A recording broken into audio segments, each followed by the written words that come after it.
เธอเป็นใครทำไมช่างเหมือนในฝันเพียงแรกพบสบตาก็รู้ว่าคือคนนั้น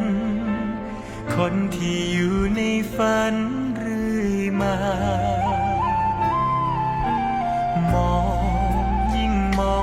หวั่นหัวใจจะอยู่อย่างไรหากวันใดไม่เห็นดวงหน้าเพียงเลี้ยวไปไม่เจอเพียงเพลอกระพริบตารู้ไหมว่าฉันแทบจะขาดใจวอนเฝ้าวอนแสงตะวันขออย่าพลันเลือนดับจากฉันไปอยากจะบอกว่ารักเธอได้ยิน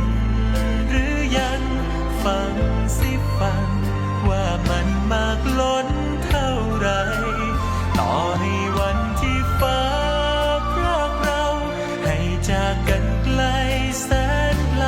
กลางหัวใจฉัน